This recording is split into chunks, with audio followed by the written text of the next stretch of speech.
What's up guys, welcome to another video. So this is only like part 26 of me reacting to that vegan teaser, so let's get started. Now obviously you have to also see legendary video, so... Hey Brian! Jamie stopped by. Are Jamie you comes vegan? by every day, and this is tomorrow's food. First is Super Veggie I heard you were Morning. vegan. I just went back to a blended Ooh. version last week. Yes. So we did a semi-chopped version of Super Listen. Veggie for about a month or two. I know you have a And 17-year-old son it whose name is takes me about Talmadge. I want you to watch a 34 documentary minutes. with him, okay? So many vegetables.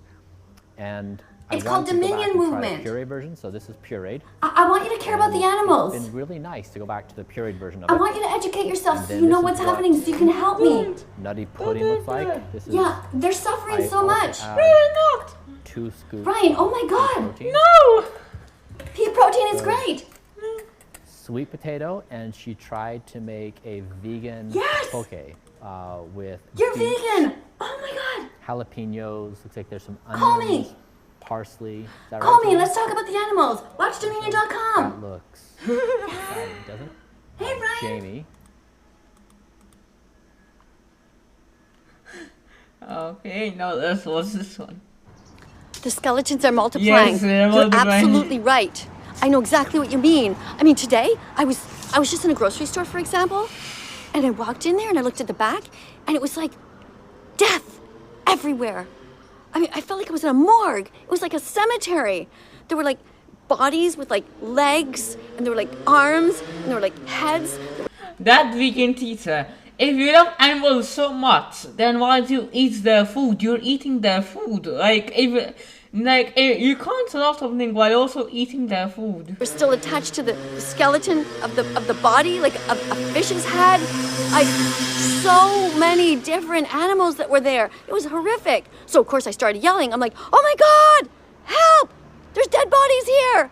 And of course everyone started running. And I said, look, call 911. So they were like calling 911, and I'm like, look. And I'm showing them everything. And they were like, oh my God, you're right. We never thought of it before like that. So of course everybody started trying to help as much as they could, you know. They're trying to do CPR and everything, but of course it was too late. It was so sad. So everybody was crying. Okay, now that's what's this one. Hi there. I agree with you 100%. Animals are here for us to protect them. That's right. In the same way that children are here for us to protect, and the environment is here for us to protect, so are animals. I'm so glad that you are on my side. It's so great to know that you're not vegan phobic and you're not cruel in the comment section, but that you're actually a decent person. So tell me, what veggies did you eat today? No, Did you the eat rest lentils, of free beans, labor. rice? Did you have potatoes? How about pasta? Just make sure it doesn't have eggs in it, you know? Most pasta is vegan though. And also, don't forget that you also need to not buy leather, which I'm sure you already know, right? Yeah, or fur or feathers. So yeah, it's great. It's like actually so amazing because I get so much hate here. So to get a positive comment, just it feels really good. So thank you for being here. Did you subscribe? I hope you do.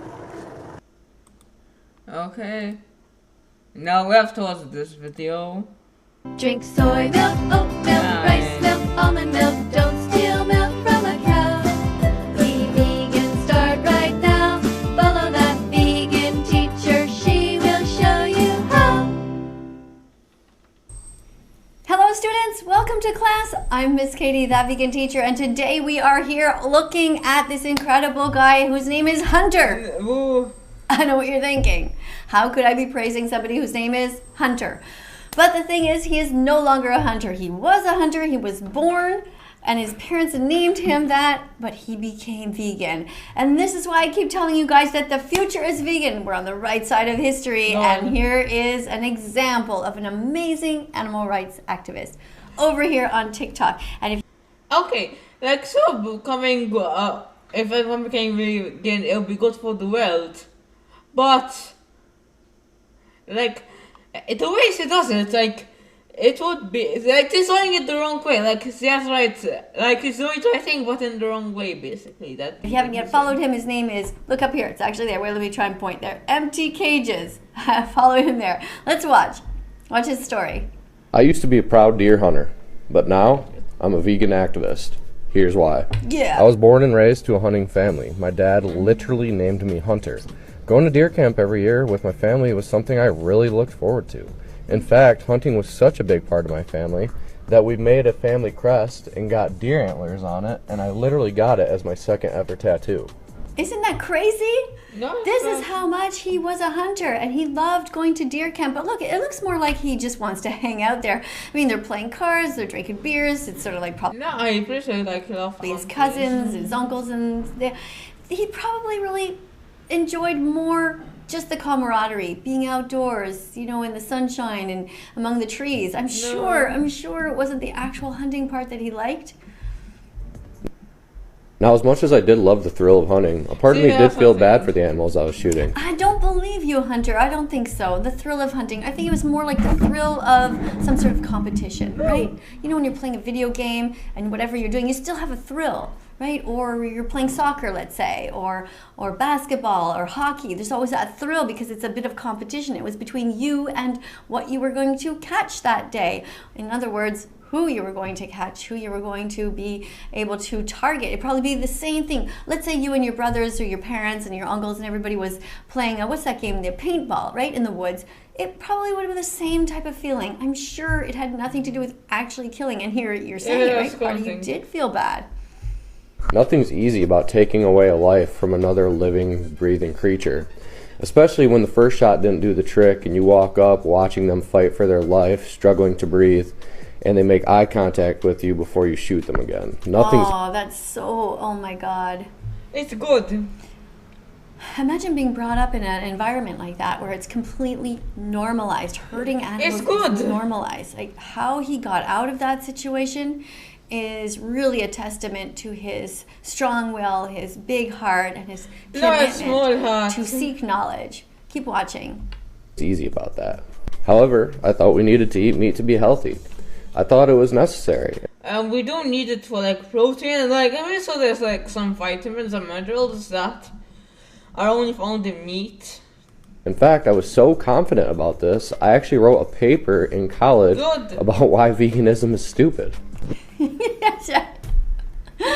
Oh my goodness, in college? Wow, I would love to read that paper. Then, one day, I was scrolling through Facebook. Oh my, look at his face. It's like all of you guys there spamming bacon and beef and McDonald's and all this stuff. This is the face that you guys have. All of you horrible meat eaters. All of you horrible carnists. But there is hope for you. There's no hope for you. Look what we have here. A specimen that the future is vegan. We have hope. Yes. I saw a vegan post and I happily clicked on it because I was so excited to watch these stupid vegans getting wrecked. However, that's not what I saw. What I saw was one vegan guy fighting off a dog pile of meat eaters, debunking logical fallacy after logical fallacy, and I realized at the end of the day, all these meat eaters' argument boiled down to was, bacon. Oh, yes, exactly. And that's, if you see his account now, Empty Cages, that's exactly what he does. He's fighting off all of these people who are not vegan, but he also has a lot of animal defenders there. So one of the suggestions that I have for you guys is if you want to get more attention to your account, go into accounts like his, comment a lot, and remind people that you exist so that other vegans can follow you. Because, you know, sometimes... That's what I do on in your comment section. The only difference is I want meat eaters to follow me. One kind of teacher doesn't necessarily resonate with everybody. Like, he might not resonate with everybody. It's hard for me to imagine how he wouldn't, but it's the same for me. I don't resonate with every single person out there. Some people... You resonate with nobody. Think I'm a great teacher. Other people are just like, she's annoying or whatever. And that's normal. So if you go into these comment sections as vegans and you spam a lot of comments like that are educational, for example, you could do that in my comment section. You know, tell me, write down that you're vegan, write your story. You know, what is your story? How did you become vegan? Write it in a paragraph and then keep posting it. Every time you see one of my videos pop up, just post it. Say, hey, I'm vegan too. Here's my story. And you don't have to retype it every time.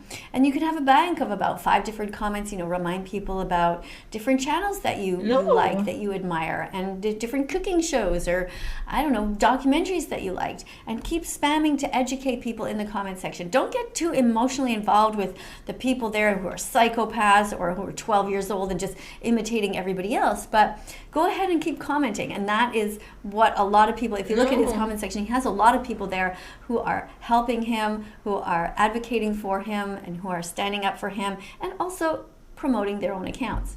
It wasn't good enough for me, so I decided to look into it myself. And it turned out not only is the vegan diet perfectly healthy, it's also better for the environment, better at preventing world hunger, zoonotic disease, and antibiotic resistance. I wish nobody uses antibiotics anymore, because like they're the worst. Now that I knew I could be perfectly I healthy, love how he pinpoints all of these important areas, and he actually they're shows horrible. a little screenshot there of the data, of the PubMed articles, of the peer-reviewed literature. It's very good. He's really... without eating meat, it was harder for me to justify hunting deer, an action that I always felt bad about. But I loved hunting, so I was determined to find a justification. And surely the fact that hunting prevents overpopulation is a great justification. However, humans are also overpopulated, and I would never accept that as a good reason to go around hunting. Okay, Hunter and Vegan Eater, you do realize that there's a big difference between humans and these. Because like, we can colonize other planets. So whenever like we're starting to get too overpopulated, we can just go to another planet, we send enough humans to that planet to where like the population rate is low enough to where overpopulation won't be a problem for another few years or so. And you can't do that, so we need to kill them. Like that, I think that's a perfectly good reason. And we can execute people who commit crimes. Like that's also a good reason. Humans. But deer aren't humans. So this means there must be a morally relevant difference between humans and deer that justifies hunting deer in virtue of overpopulation, but not humans. Okay. And also, I'm pretty sure deer are herbivores. So, that means they eat plants. So, if they eat all the plants, like if there are too many deer and they eat too many plants, then there won't be enough oxygen for everyone else.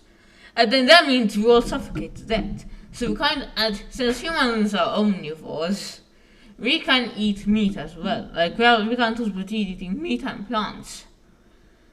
So that means we can eat meat, and we can get the meat from deer. And if we hunt deer, that will prevent overpopulation, and that will prevent like all the plants from dying off. Like they will stop going extinct. What about the fact that deer are of lower intelligence than humans?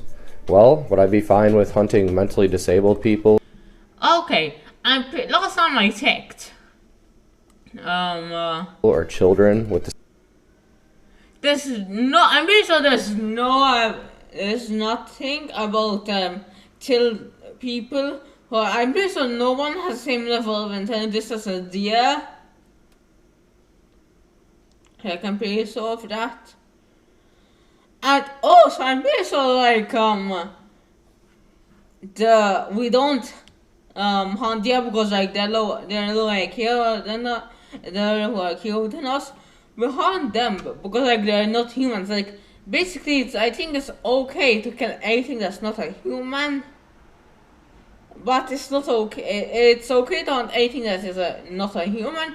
But it's not okay to hunt a human, basically. Because, like, we can't hunt humans because we're humans, basically. That would be murder. same level of intelligence as a deer? No, of course not. So that can't be the difference. Yes, actually, you do realize that, in the rare case that there was a child who had the same level of intelligence as a deer, they would probably die if they didn't get enough help. Well, maybe it's the fact that Excellent. He's really great. deer can't self-regulate. Well, if I found a population of humans that wasn't capable of self-regulating, would I be now okay with What does self-regulating mean? I don't know what self-regulating means, so I can't explain it. Hunting them? No, of course I wouldn't. So that can't be the difference. Aha, I got it. The morally relevant difference between humans and animals that justifies hunting deer in virtue of overpopulation, but not humans, is the sheer fact that we're human. Well, we can test that out. Let's say we found an uncontacted tribe in the Amazon rainforest. They looked like us, acted like us, had well-being, experienced suffering, pain, had preferences, desires, but we took their DNA and it came back to be outside of the human genome. What does that mean? Would I now be okay with hunting this uncontacted tribe? No. No, because they will probably kill you. Also, I'm pretty sure, like, you could not kill the tribe. Like, it will only be okay. And I'm pretty sure, like, in every situation, you can only kill another human if they're trying to kill you first. Like, if they try to kill you first, then it's okay. Like, you can kill them in self-defense, basically. Of course I wouldn't be. I love this. These are very good arguments. Good job. Being human is not an excuse. Let me know in the comments below what you guys think. Do you guys find he's a great animal defender, or is it just me? No, because he's bad. Because I think everyone knows that if humans are to overpopulate on Earth, we can colonize either Mars or Venus. Like, we can send enough humans to either Mars or Venus, to where there are enough humans on Earth to where, like, they can still, like, do everything that needs to be done, like farm food, build houses, and get water and so on. But like we won't get rid of these resources. There may be so many humans that like they'll get like all these resources will be depleted basically. It's really awesome. I love his story. Like deer cannot go to another planet. They cannot go to another planet. Like humans are the only species on Earth that can actually leave their home planet and go to another planet without, dying. Story. Love the way he explains stuff. So the sheer fact that we're human can't be good enough reason either. I realized that deer are of sufficient moral value to not be hunted, and that I had no justification to hunt deer or eat meat for that matter. I knew I would receive lots of pushback from this from my friends and family, but doing what was right. No, Hunter, if you're watching this video, if you got lost and if you got lost somewhere where there was like a lot of deer and they had no food, and they had a spear, like if you had no other choice, Hunter, like would you eat deer? Like let's say you had no other choice, like but to hunt deer, like hunting deer was your only choice. What do you hunt deer? I want to know. Like if it was your only option. Right was more important to me. I now proudly advocate on behalf of the animals I once proudly exploited. Oh, that's amazing. He is an animal rights activist. Look, he even has a sign behind him, stop eating animals. Modified and slaughtered. If I can go vegan, so No, can I you. can't. I used to be proud. And that's it. There he shows his muscles at the end. And if you can see here, let me just play it a bit, but you see a picture of Deer him in hunter. the front there. But now, I'm a vegan activist. And what's he got on his head there? I guess, I don't know what he has on his head in that picture above there, but he's an animal rights Here's activist, why. hunter to I was vegan, born- yeah. And in front there, he actually has a picture of, I guess it's him and his girlfriend who are doing street activism. Yeah, so let me know what you guys think of this channel. And if you haven't yet subscribed to my channel, feel free to do so. Don't forget though to press the notification bell as well so you don't miss any videos in the future. And definitely go on TikTok and subscribe to Empty Cages. And let him know that that vegan teacher sent you. Thanks so much for being here, and I'll see you all tomorrow. Bye for now. Let's follow that vegan teacher on YouTube right now. Let's help her save every chicken, pig, and cow. Let's follow that vegan teacher on YouTube. Okay guys, this is gonna be the end of the video. See you in the next video. Leave a comment and please subscribe and also to like the video.